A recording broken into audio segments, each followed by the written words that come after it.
What is up, team? Welcome back to the Red Storm Rapid Reaction Podcast. I'm Pat Kane. That's my good friend Cole Ladshaw, and we're smiling because St. John's is now 4-0.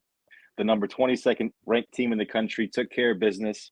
Daddy's home. That's right. Even though Rick didn't love the chants coming out from the St. John's cheering section today, Rick Pitino was able to lead his team with the help of all five starters in double figures, past his son's New Mexico team to go to 4-0 on the season at the first Garden game so far in 24-25. Cole, your thoughts on St. John's win today?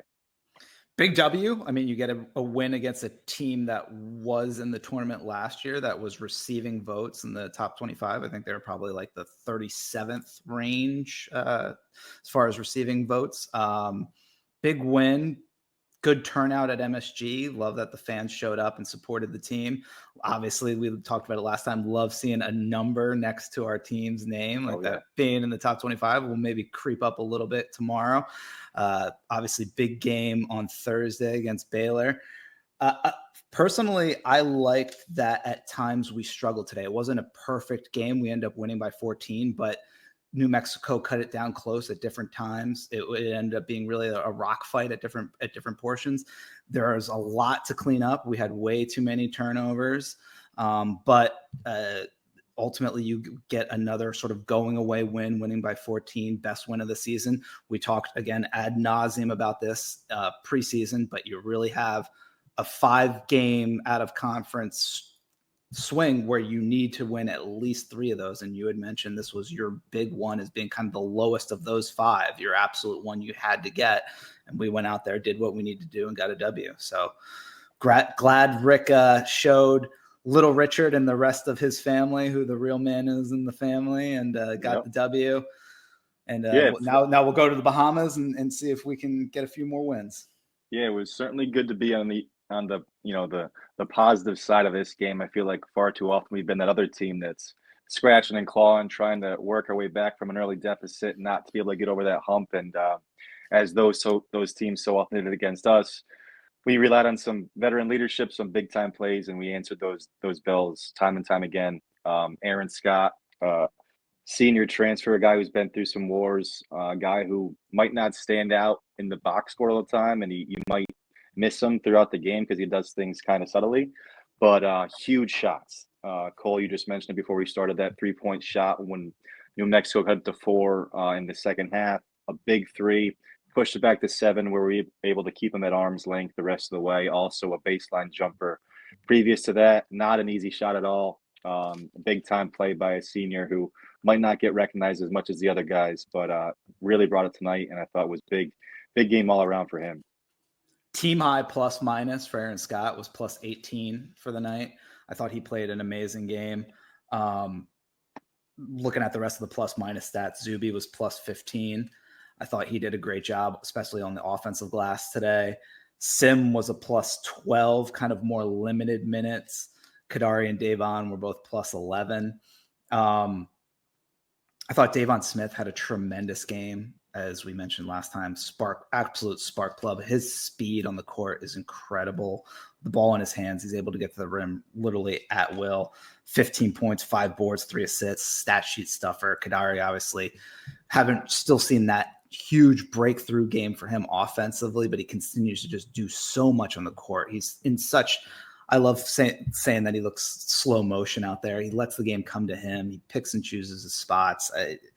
I think we love Zach Braziller. He does a tremendous job covering the team. He had an article earlier this week kind of saying that it was time for Kadari to sort of start putting his stamp on the offensive side of the ball, really calling his shots more and scoring more, with him having scored so little in the 3 previous games. But I think that's doing a disservice to how many other ways he affects the game, whether it be rebounding, whether it be creating for others. I think it's amazing, Kadari, the way he affects the game in a multitude of ways. 4 steals today, getting in the passing lanes on the defensive side. Zuby, as I had mentioned, double-double. I know it's one of your favorite stats so far of the early season that Zuby has never had more than 4 defensive rebounds. It's not my favorite stat. One of your favorite stats to throw out. Yeah. Kadari, Zuby, double-double, 10 rebounds, but still 3 defensive rebounds. I think that's the least of the starters. So by no means was this a poor Zuby game. It was a really good Zuby game. This type of game we'll need throughout the season. I still think there's a level on the defensive boards he's going to have to get to for us to reach our ultimate ceiling. I think Yeah, when we talked about the last game, I think it was Quinnipiac, prior to the Wagner game, we used our word of the day was confidence in that game, where we love that Sim and Brady specifically were looking so confident in their games and they're taking their shots offensively. We'll throw out the word today of potential, where I think we played a good game, a game you can be happy about. You beat a really solid New Mexico team on your home court. You beat them by 14. You have to be happy with that. But the potential of what this team is still so far away from what they played today. When you have 16 turnovers as a team, when you have your best player, Kadari Richmond, having 7 turnovers, that's still far away from this team's ultimate potential. I think we can play so much better than what we played today. Pitino in his post-game press conference said in regards to potential, certain guys are not close to their potential. And it's interesting because it's the older guys who are not close to their potential. yeah. Turnovers were the issue today. Even when we were playing well throughout these first 3 games before tonight, there was times where it felt like we just couldn't get a good grasp of the ball or just a little bit sloppy or nonchalant.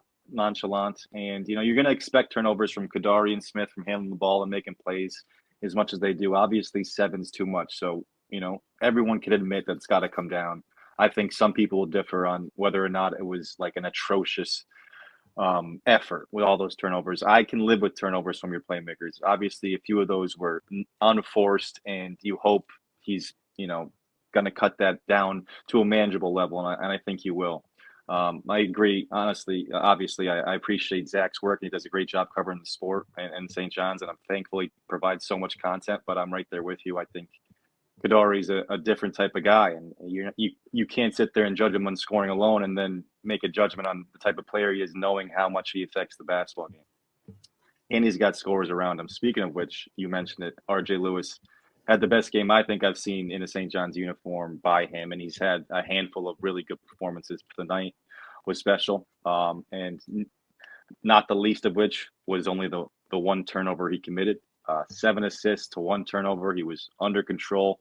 Still sometimes where you could see his eyes were on the rim and he wanted to go. He wanted to go, but much more deliberate, much more willing to give the ball up early and often, and really showed off a high skill set in some nice nifty passes, not just, the simple assists, but some into the paint dish offs, and proving once again he might have the most pro potential on this team. 2 feet in the paint. I think him going up strong is one of the best weapons in the Big East. I mean, there's a few really good ones. Cam Jones and Kalkbrenner are just at a different level than I think everybody else. But R.J. Lewis gives us a weapon as, a wing guy who can play 2 through 2, 3, 4. Guarded the 1 today. That's, as impressive as anything he did offensively was his work on Donovan Dent. An all-league point guard, a guy who's averaging 9 assists a game, scoring close to 20 points, and we put RJ on him, and he did a hell of a job defensively. So the all-around game by RJ, speaking of potential, is really something that makes me think we could have a team that could keep moving on up, and there's no reason to put a limit on this team's potential right now.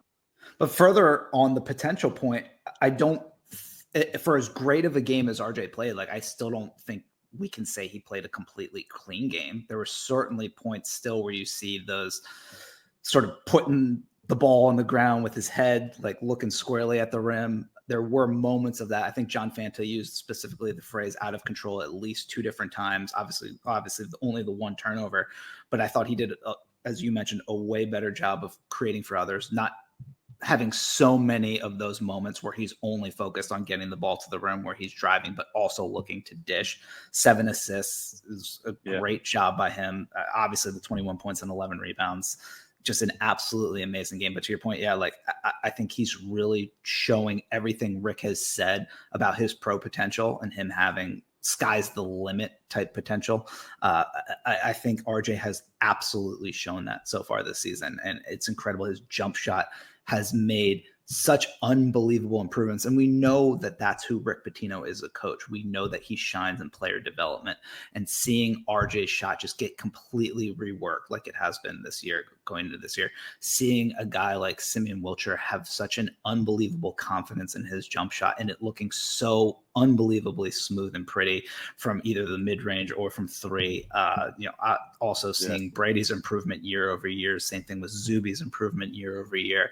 That's the one thing that I think we know what a good coach Rick Pitino was, and we knew we were getting a Hall of Fame guy. But the thing I'm continually impressed by is his player progression and seeing these guys, player retention that we kept year over year, and the steps forward that they have made this year. That's the thing that I love the most about having Rick Pitino as our coach. The player development's awesome. It makes you wish you could get a couple more years with Kadari and Smith and Scott to see where they could go. I guess we'll have to settle for seeing Prey and Simeon and Dunlap and the rest of the crew develop. Speaking of which, Prey, I thought Ruben Prey was the first big man off the bench. That was a development today. Did not see Vince in the game today. Did see Prey. I loved what we saw in 5 minutes, 2 points. I mean, he did. I don't know if I could be more impressed with a 5-minute 2-point stat line than I was with Ruben Prey today. Just the way he handled himself. He caught the ball cleanly in the paint. He was not rushed. He has such an understanding of screening and understanding how to defend screens and looking to set up teammates without the ball with screens that's at a higher level than both Zuby and Vince. And I think, and this is just a prediction and a gut feeling, I think he's a better defensive rebounder than Vince than Zuby is right now. So if he's already a capable defensive rebounder and he brings all these other things to him, I think it's going to be hard to keep him off the court as the season goes on. But, if Zuby's putting up double-doubles, he's going to consistently get his minutes too. And maybe that will lead to Cole's wet dream of the two of them sharing the court for maybe a minute or two at a time. I don't know. But what I saw tonight makes me believe that, if it doesn't mean Prey will continue to get more minutes, then maybe it means the both of them will eventually see some court time together.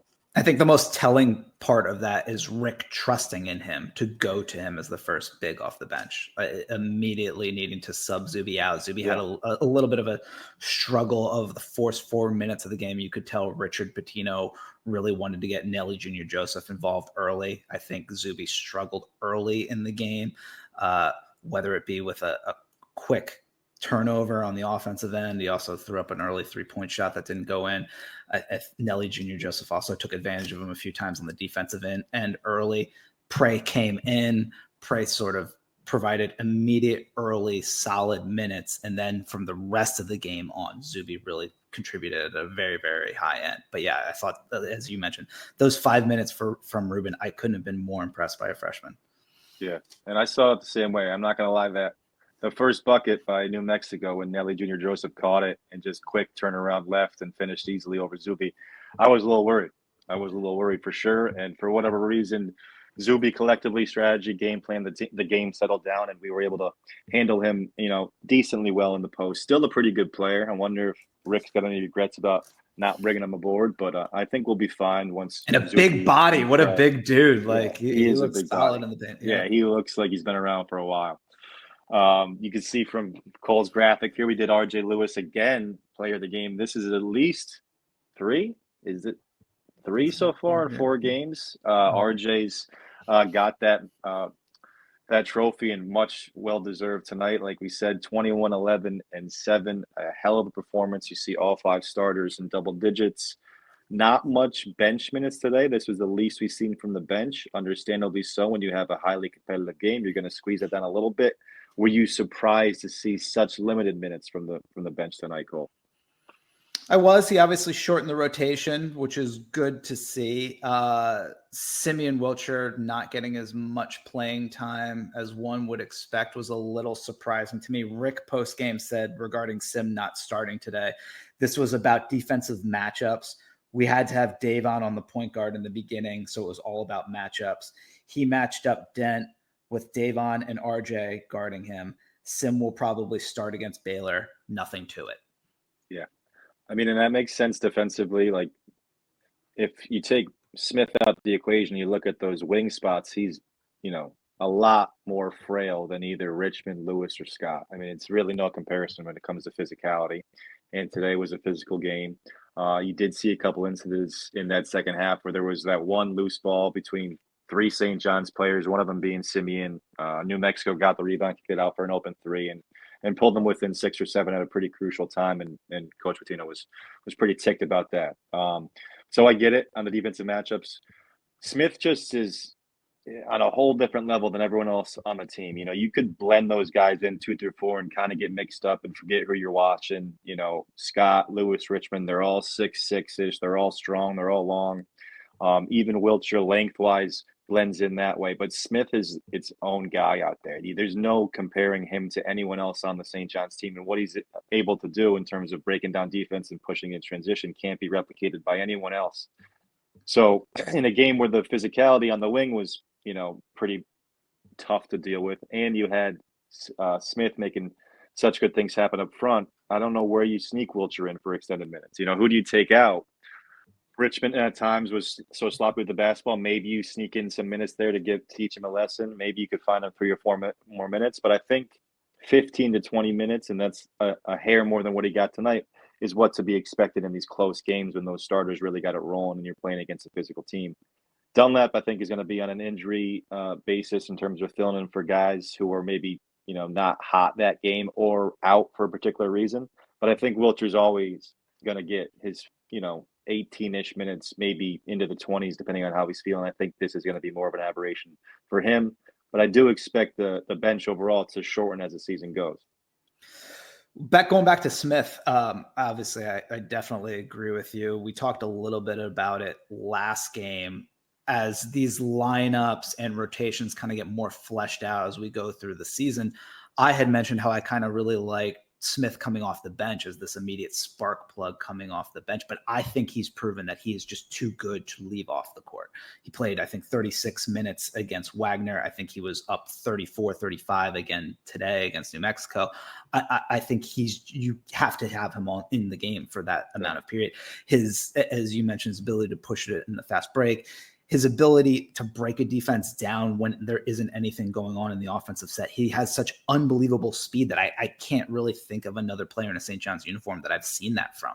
His ability to just take somebody off the dribble and get the ball to the rim or be able to dish out and create for others. It's incredible to see. And I love every pick. I'm not sure. I obviously finished with 15. I would love to know how many of those 15 were at the paint. I would think it has to be. I know he at least had 1 3, but the majority of those late, but yeah, big 3 late, but the majority of the rest of those shots have to be right at the rim because he's just getting the ball to the rim at will. And he had that huge offensive rebound and the and one put back. It's amazing as a 6-foot guy, he's able to sky and has such a dog mentality, knows for the ball. I love everything about him as a player, and I couldn't be happier that he's wearing the red and the white.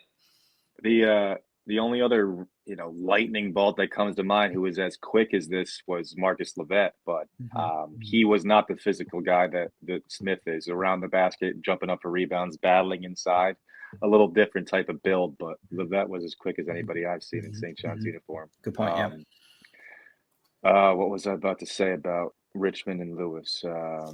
I thought, Kadari late again, when it was, what's your saying there? Nut cutting time. When it gets down to nut cutting time. Nut cutting time. I'm sorry, Cole. We got to get that on a t-shirt. When it came down to nut cutting time, Kadari was the guy with the ball in his hands, had a really good drive and finish on that left hand. In traffic, thought he got fouled on another big and one where that kind of sealed the deal altogether. There was that one play, though, and I got to say it, I wouldn't get on him for any of those turnovers. Like I said, it's part of the game. You hope it gets fixed. But late in the second half, he's got to get on that floor for that loose ball.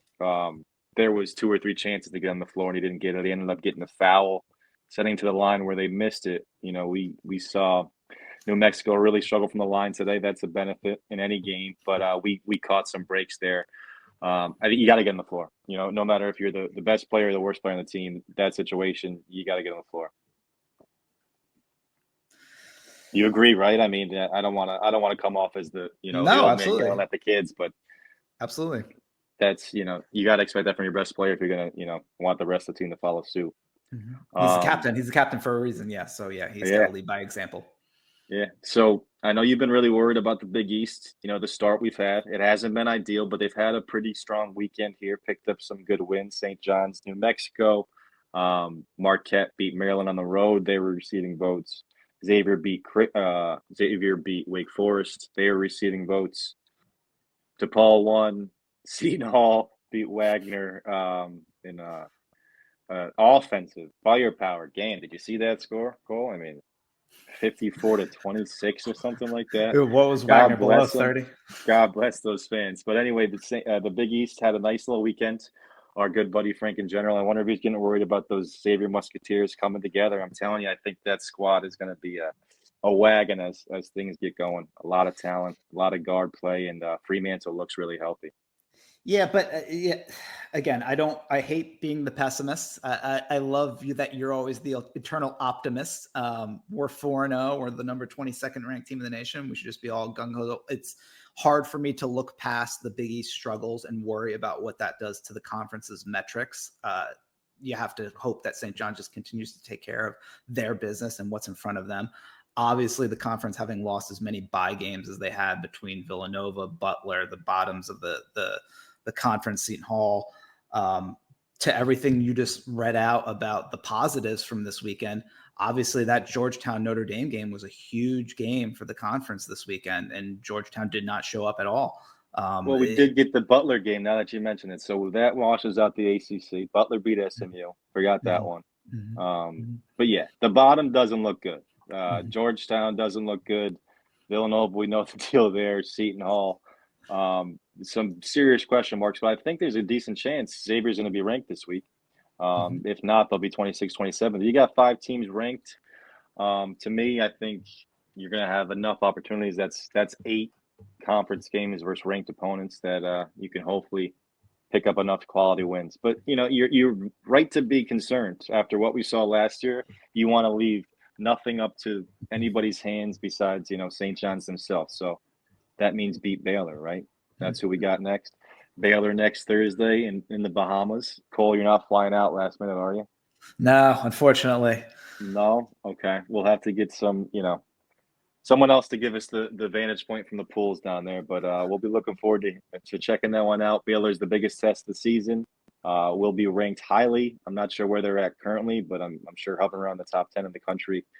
We know they're loaded talent-wise. We know the program's history this past decade plus.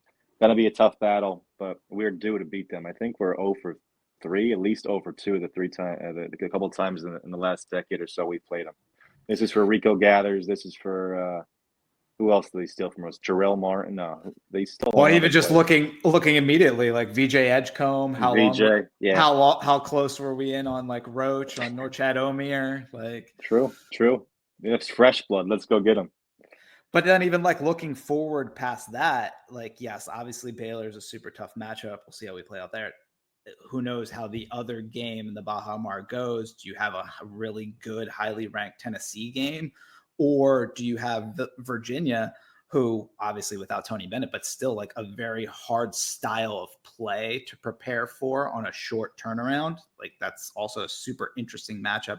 Obviously, we just saw them win a game against one of our Big East brethren, but so then that's a tough turnaround on 24 hours notice to have to play them. So those are tough games. Georgia, not a huge, super talented team, but I mean, still a high major team, probably bubble-ish area right now, or where you could expect them to be at the end of the season. That's another really important, hard game on a neutral court. So it's going to be a really interesting couple of days in the Bahamas for this team, and hopefully they continue to keep all the positive momentum going.